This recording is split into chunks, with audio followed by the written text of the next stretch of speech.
Avez-vous déjà pensé que les plans de Dieu pourraient être bien plus grands que les nôtres? Dans Ésaïe chapitre 55 verset 8, il nous rappelle que ses pensées ne sont pas nos pensées et que ses voies ne sont pas non plus nos voies. Cela nous met au défi de chercher à comprendre son dessein et sa sagesse dans nos vies d'aujourd'hui. Voyons pourquoi le livre des Proverbes est tant apprécié des chrétiens. Ces leçons sur l'éthique et la morale ne sont pas seulement pour nous, ils nous instruisent et nous inspirent à vivre une vie véritablement alignée avec le cœur de Dieu. En tant qu'enfants et amis de Dieu, nous savons que notre voyage va au-delà des simples règles. C'est une relation profonde. Les Proverbes nous enseignent que la crainte du Seigneur est le début de la vraie sagesse et de la vraie connaissance. Grâce à la Bible, nous pouvons vraiment connaître le cœur de notre Père céleste. En mettant de côté nos pensées et en nous accordant aux pensées de Dieu révélées dans sa parole, nous expérimentons une véritable transformation. Dieu désire nous accorder la grâce et la victoire qui appartiennent aux citoyens de son royaume ici et maintenant. Le livre des Proverbes est particulièrement apprécié des chrétiens car ses leçons sur l'éthique et la morale sont extrêmement pertinentes aujourd'hui. La vie en laquelle nous croyons en tant qu'enfants et amis de Dieu va bien au-delà du simple respect de règles. Les Proverbes nous disent aussi clairement que la crainte du Seigneur est le début de la sagesse. La Bible est le seul moyen par lequel nous connaissons le cœur de Dieu.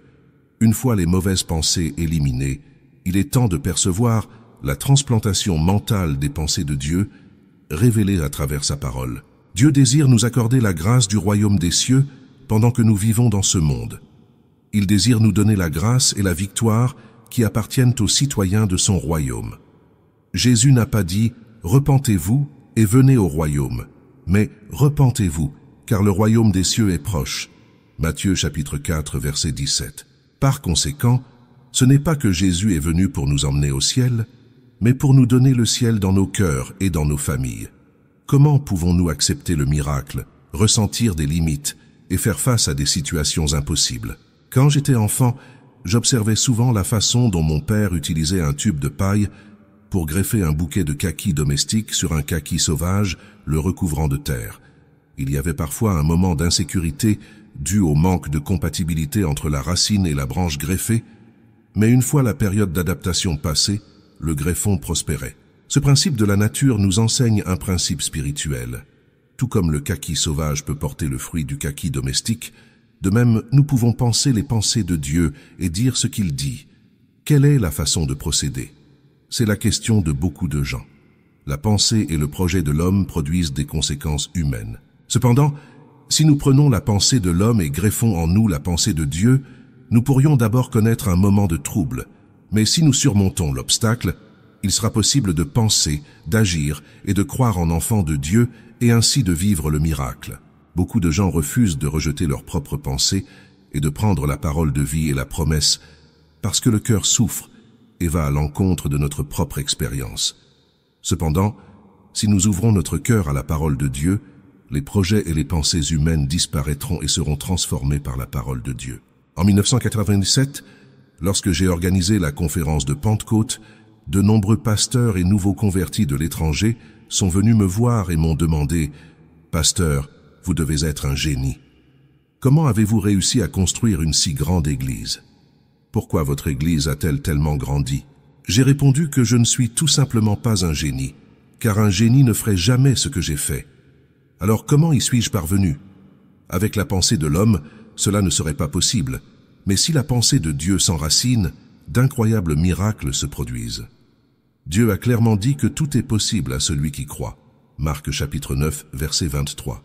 Peu de temps après notre déménagement à Yoido, beaucoup m'ont demandé combien de membres de leur église avaient cessé d'y assister. Mais comme j'étais sûr d'avoir obéi à Dieu, j'ai répondu que les gens venaient vers moi et que l'église grandissait. Et ainsi, par la volonté de Dieu, le nombre des membres augmentait à chaque fois. Mais selon l'homme, les déclarations indiquaient que ce nombre aurait dû diminuer. L'Église s'est développée parce que j'ai rejeté la pensée humaine et que j'ai greffé la pensée divine sur moi-même. Dieu a clairement dit « Ouvre ta bouche et je la remplirai ». Psaume chapitre 81, verset 10.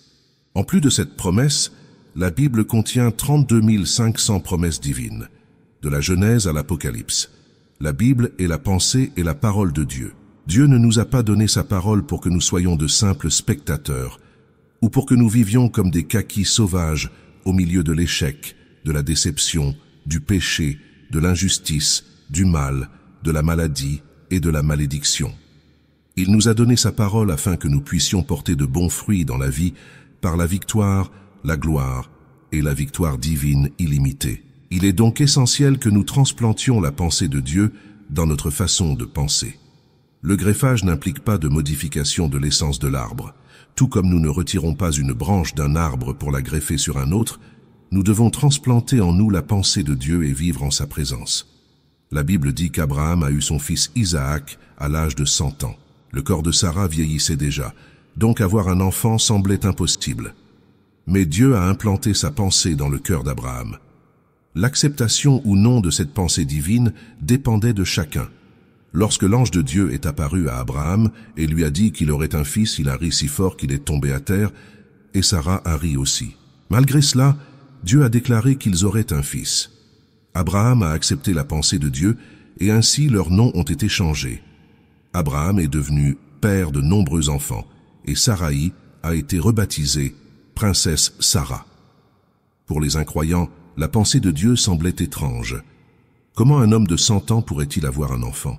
Cela semblait fou, complètement illogique. Mais voici comment cela fonctionne. Selon la pensée humaine, il existe des limites.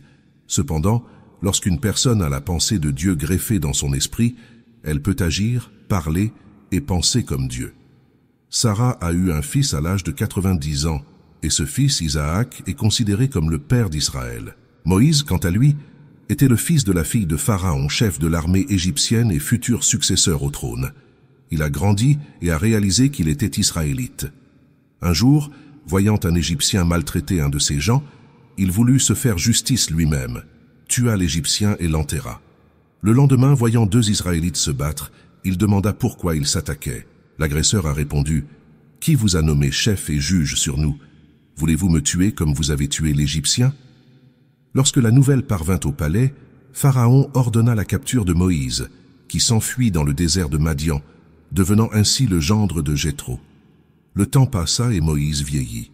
La Bible dit qu'il mourut à l'âge de 120 ans, et que ses yeux et sa vigueur ne s'étaient pas affaiblis.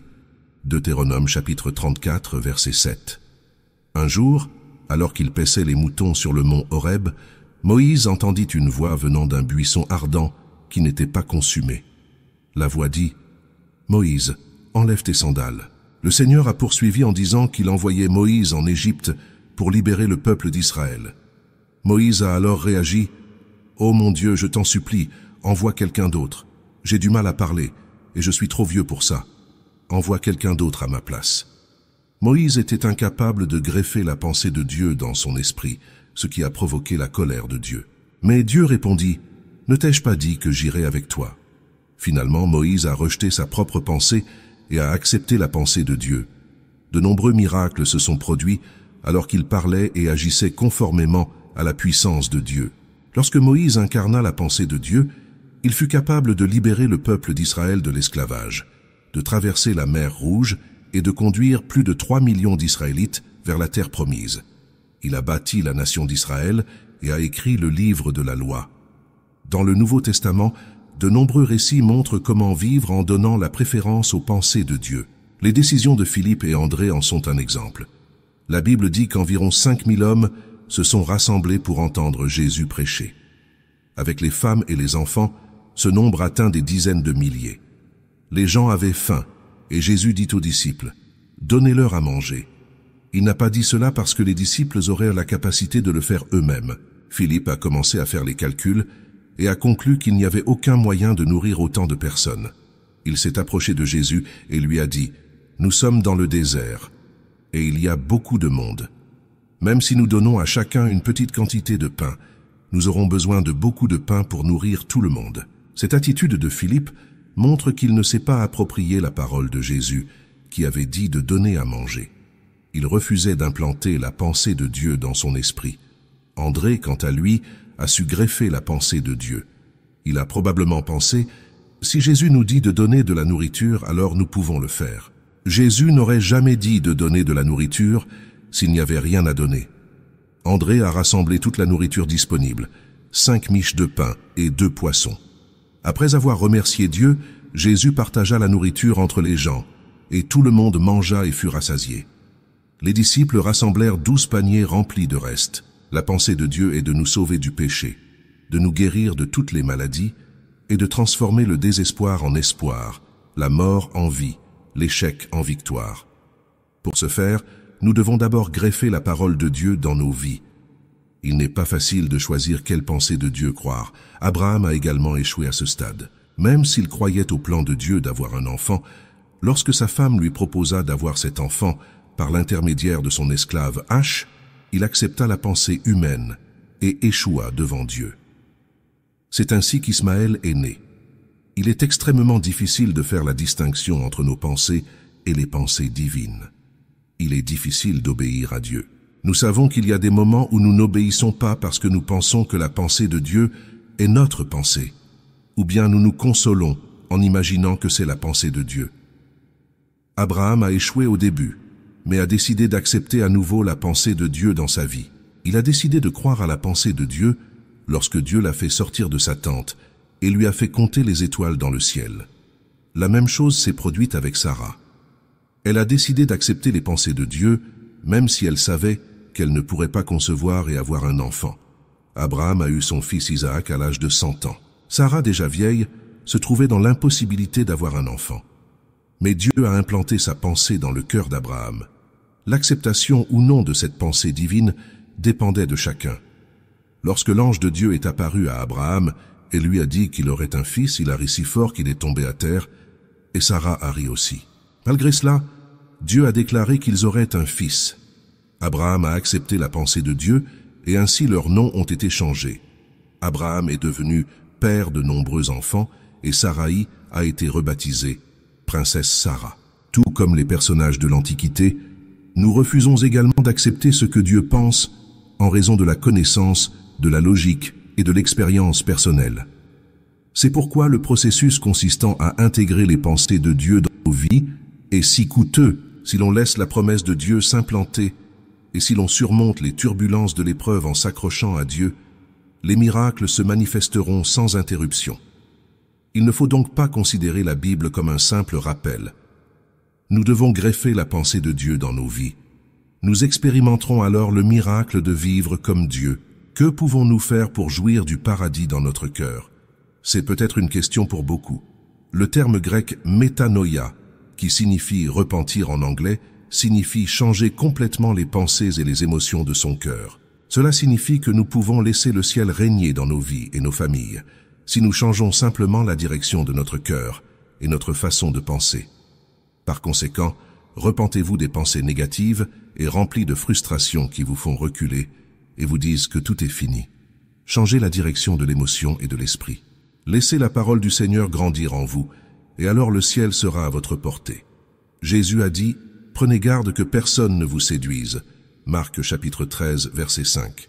Le royaume de Dieu ne vient pas visiblement, et on ne dira pas non plus « Le voici » ou « Le voilà », parce que le royaume de Dieu est parmi vous ou au-dedans de vous. Luc chapitre 17, versets 20 à 22. Le royaume de Dieu est donc en nous. Il opère dans les situations qui nous entourent et les transforme en royaume des cieux. Un certain homme marchait, et soudain il aperçut des enfants qui prenaient de l'eau sale pour la purifier. En levant les yeux, il vit que là-haut, dans cette rivière, il y avait un cochon qui prenait un bain. Évidemment, les enfants ne savaient pas que cela se produisait. Alors l'homme leur dit, « Si vous voulez nettoyer l'eau, vous devez d'abord nettoyer le cochon qui se baigne là-haut dans la rivière. » Nous devons agir de la même manière dans la situation dans laquelle nous vivons.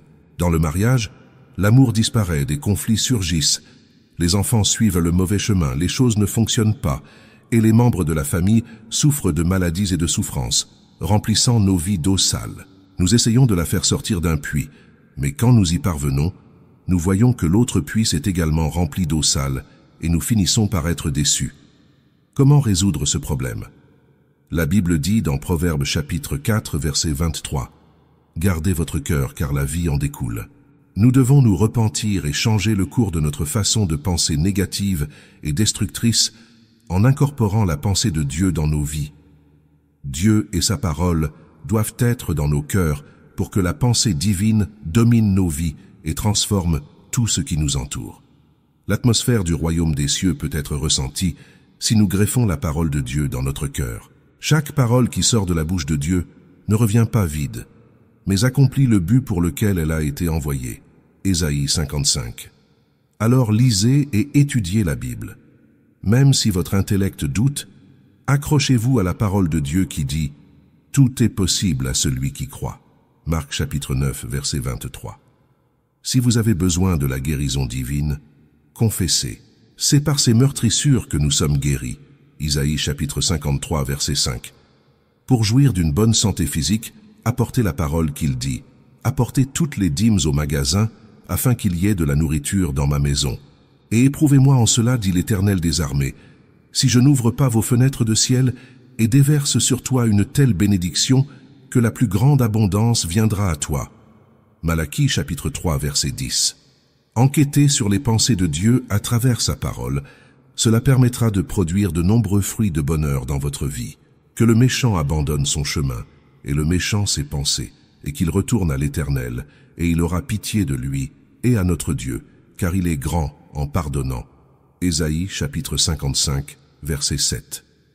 Lorsqu'une personne souffre de lésions cérébrales, la médecine a fait d'énormes progrès pour éliminer les nodules, préserver la vie et prévenir la paralysie. Mais je ne parle pas de paralysie causée par des maladies cérébrales, mais plutôt de maladies mentales invisibles, telles que les mauvaises pensées et les philosophies de vie négatives qui nous handicapent à cause des échecs et des frustrations, nous empêchant de profiter de la vie heureuse que Dieu nous donne. Lorsque les disciples de Jésus montèrent au temple à l'heure de la prière, à 15 heures, ils trouvèrent un homme boiteux de naissance. Pierre le regarda dans les yeux et dit « Je n'ai ni argent ni or, mais ce que j'ai, je te le donne. Au nom de Jésus-Christ de Nazareth, lève-toi et marche. » Actes chapitre 3, verset 6. Immédiatement, Pierre prit l'homme par la main, le souleva et ses pieds et ses chevilles furent fortifiés. L'homme sauta, se leva et commença à marcher, entrant avec eux dans la cour du temple, marchant, sautant et louant Dieu. On peut dire que c'est le cœur qui détermine le destin de l'homme. C'est pourquoi le sage dit dans Proverbes chapitre 4, verset 23, « Par-dessus tout ce qu'il faut garder, garde ton cœur, car de lui viennent les sources de la vie. » Et Jésus dit dans Matthieu chapitre 8, verset 13, « Que cela se fasse selon votre foi. » Cela signifie que l'esprit est la source du style de vie et que la vie est le résultat de ce que nous pensons. Nous devons retirer le nodule de notre cerveau qui nous conduit à la destruction totale ou partielle ou à la paralysie pour expérimenter la puissance de Dieu. Maintenant, je veux présenter 6 éléments qui empêchent la puissance divine d'agir en nous et qui doivent être éliminés. Le premier élément est l'anxiété. On peut dire que quelqu'un qui vit dans l'anxiété perd le bonheur de la vie. Lorsqu'une personne anxieuse rentre à la maison, les membres de sa famille deviennent agités à cause de ses plaintes. De même, la personne anxieuse est incapable de répandre la paix dans la société. Selon l'étude du docteur Clément Albert, spécialiste de la gastro-entérite au célèbre hôpital Mayo, la cause de tous les types de maladies est l'anxiété. Cela signifie que l'anxiété détruit la santé physique ainsi que le bonheur cardiaque. L'anxiété a 2 origines. Premièrement, les circonstances produisent de l'anxiété lorsqu'une personne se sent incapable de faire face à une situation. Par exemple, lorsque vous ne parvenez pas à résoudre un problème financier ou à vivre une situation qui semble au-delà des efforts humains. Un jour, Jésus monta dans un bateau et dit à ses disciples de passer de l'autre côté. Au début, le lac était si calme que le bateau glissait doucement. Mais au milieu du lac, une forte tempête venant du mont Hébron commença à souffler, et le bateau était sur le point d'être submergé. Les disciples essayaient désespérément de maintenir le bateau à flot. Alors comment gérez-vous ces tempêtes dans votre vie?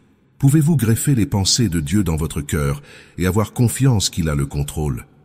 Alors ils se souvinrent de Jésus et s'écrièrent, « Maître, ne vous souciez-vous pas que nous périssions ?»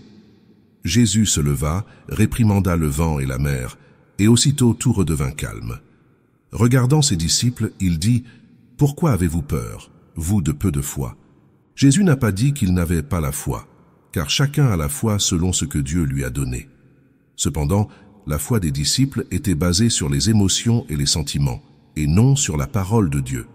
C'est pourquoi Jésus a demandé « Où est votre foi ?»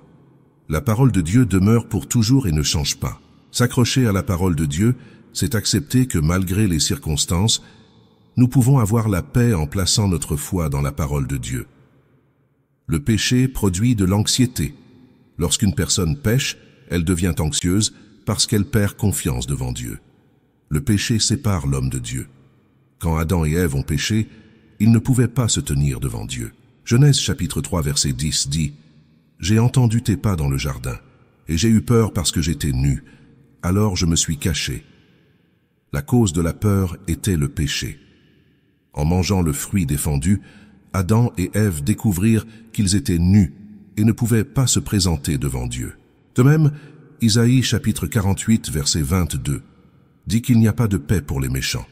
La conscience du péché génère donc de l'anxiété. Si une personne se sent anxieuse lorsqu'elle est assise ou debout, sa vie sera ruinée. Mais si quelqu'un vient au Seigneur et confesse tous ses péchés, il lui sera pardonné et deviendra blanc comme neige, même s'ils sont rouges comme le cramoisi. Il ne s'agit pas de changer de situation pour jouir de la paix. Jésus a dit que dans le monde nous aurons des tribulations, mais pour prendre courage, car il a vaincu le monde. Jean chapitre 16 verset 33. L'apôtre Jean a également déclaré « Car celui qui est en vous est plus grand que celui qui est dans le monde. » 1 Jean chapitre 4 verset 4. Par conséquent, malgré les circonstances, nous devons placer notre foi dans la parole de Dieu. C'est la solution pour nous libérer de toute l'anxiété qui tente de détruire nos vies.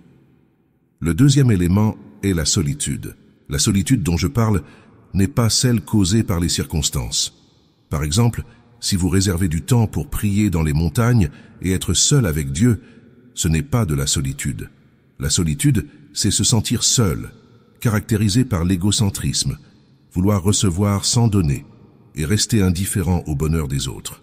Lorsqu'une personne devient extrêmement égocentrique et ne s'intéresse pas aux autres, elle devient une personne têtue et froide. Évidemment, personne ne sera réceptif à quelqu'un qui affiche ce comportement. Cela amène les gens à s'enfermer encore plus dans leur solitude, les conduisant à la destruction. Dieu n'a pas créé l'homme pour qu'il soit un être solitaire.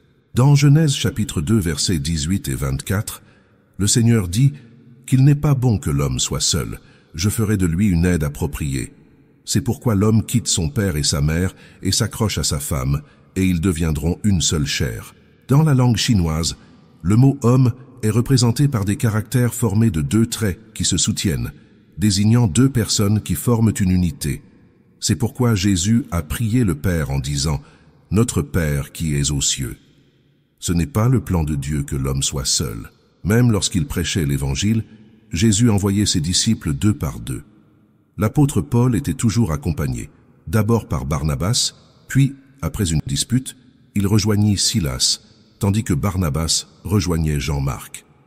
Par conséquent, celui qui se considère saint et juste et aime être solitaire n'est pas un vrai saint, mais un égoïste.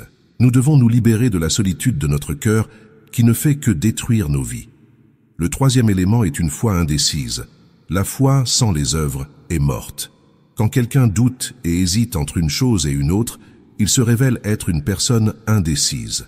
Une personne indécise se caractérise par un manque de responsabilité et finit par commettre des erreurs et des erreurs plusieurs fois dans la vie. Dans la vie de tous les jours, le pasteur doit parfois se comporter comme un agent immobilier. Les gens viennent vers lui et lui demandent « Pasteur, pourriez-vous me présenter à quelqu'un ?» À ma grande surprise, cela n'a fonctionné qu'une seule fois. Si une personne ne peut pas décider quand elle a encore la possibilité de choisir son futur conjoint, elle ne cessera jamais d'être célibataire. Dans le monde, il n'existe ni homme ni femme parfait. Nous devons d'abord nous marier et ensuite nous adapter à notre conjoint. Aujourd'hui, faute de décision, des opportunités se présentent qui sont perdues à cause de l'indécision avec laquelle ils abordent la vie. Et vous, comment gérez-vous l'anxiété, la solitude et l'indécision dans votre vie? Êtes-vous prêt à greffer les pensées de Dieu dans votre cœur et à croire qu'il est aux commandes? De ma vie, je n'ai jamais vu une personne extraordinairement intelligente qui ait accompli de grandes choses. Ils réfléchissent trop, ils disent qu'il faut exclure cette possibilité, qu'il n'est pas encore temps d'agir et que le temps passe. Au final, ils ne font rien. Nous pouvons surmonter cela si nous sommes clairs et passons à autre chose. Certains membres de mon église sont venus me voir et m'ont demandé s'ils pourraient immigrer dans un autre pays, démarrer une nouvelle entreprise ou continuer ce qu'ils font. Je conseille simplement, ne me demandez pas de prendre cette décision. Allez à la montagne de prière et criez à Dieu. Il vous montrera le chemin à suivre. Face au doute ou à l'incertitude, nous devons nous accrocher à Dieu et demander de tout notre cœur de nous guider. Dieu nous aidera à prendre la bonne décision. Jacques chapitre 1, versets 6 à 8 dit « Demandez avec foi, sans douter, car celui qui doute est comme une vague de la mer, emporté par le vent et ballotté d'un bord à l'autre. Que personne ne pense qu'il recevra quoi que ce soit. Du Seigneur, un homme irrésolu est inconstant dans toutes ses voies. L'indécision est terrifiante. Tout ce que fait le Seigneur dit qu'il ne bénira pas ceux qui hésitent. Libérez-vous de l'indécision avec les pensées de Dieu pour réussir dans la vie. » Le quatrième élément est la colère. Nous avons tendance à nous mettre facilement en colère, tant à la maison qu'au travail. L'une des principales raisons en est l'incapacité de comprendre à quel point la colère est destructrice. La colère est nocive non seulement pour notre santé, mais aussi pour notre âme, car elle nous aveugle. Lors d'une conférence, le célèbre anatomiste anglais John Hunton a déclaré que la colère s'apparente au suicide. Peu de temps après avoir présenté sa thèse, il a eu une vive dispute avec certains étudiants qui n'étaient pas d'accord avec lui. Cela l'a tellement mis en colère qu'il a subi une crise cardiaque et est mort sur le coup. Les paroles de John Hunton ont provoqué un grand choc en raison de sa mort tragique. Être en colère, c'est comme cracher en l'air. La colère se retourne contre soi. La Bible dit que la colère humilie une personne et la rend ignorante. La sagesse de l'homme lui donne la patience. Sa gloire est d'ignorer l'offense. Proverbe chapitre 19, vers 11. L'homme patient fait preuve d'une grande compréhension, mais l'homme impatient fait preuve de folie. Proverbe chapitre 14, verset 29. La colère nous sépare de la joie de Dieu, car être en colère, c'est commettre le mal en présence divine. Aujourd'hui, de nombreuses familles sont détruites par des propos colériques. Il est conseillé de parler paisiblement, même dans les moments de colère. Lorsque j'ai besoin de conseiller des personnes qui ont tendance à se mettre facilement en colère, je leur dis, lorsque vous sentez que vous êtes sur le point de vous mettre en colère, baissez la voix et parlez lentement. Si votre femme a commis une grave erreur, n'élevez pas la voix. Parlez à voix basse et douce. Quiconque a déjà ressenti de la colère puis l'a regretté, sait que la colère détruit tout. La colère n'apporte aucun bénéfice dans votre vie. Nous devons apprendre à le contrôler et à le dissiper pour éviter sa destruction. Le cinquième élément est la frustration. Une personne qui échoue et qui a des pensées négatives, qui parle et agit de manière négative, est définitivement une personne pleine de frustration. Une personne frustrée est un pessimiste avec une image de découragement et d'échec. Dans la langue coréenne, il existe des expressions négatives courantes et spontanées, comme « je meurs de faim »,« je meurs de bonheur »,« je meurs de découragement ». Ces expressions tuent l'âme. La musique profane peut aussi être pessimiste et frustrante. Elle ne nous bénira pas si nous vivons en nous plaignant et en disant des mots négatifs. La Bible dit « Vous êtes pris au piège par vos propres paroles. Vous êtes pris par les paroles que vous prononcez. » Proverbe chapitre 6, verset 2. Cela suggère l'importance des mots dans notre vie. Par conséquent, si nous prononçons des paroles négatives, nous vivrons sous l'ombre de la frustration.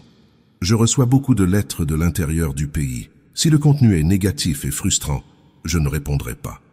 Mais si la personne qui a écrit la lettre montre de l'espoir, malgré la frustration et les perspectives décourageantes, je prie pour elle et je fais de mon mieux pour l'aider. Quelle est la différence entre une personne qui réussit et une personne qui échoue? Les personnes qui réussissent ne montrent pas de frustration face à un éventuel échec. Ils se lèvent. À l'inverse, les personnes qui échouent montrent rapidement de la frustration, se découragent et croisent les bras. La clé du succès dans la vie est d'avoir du courage et de ne jamais se décourager.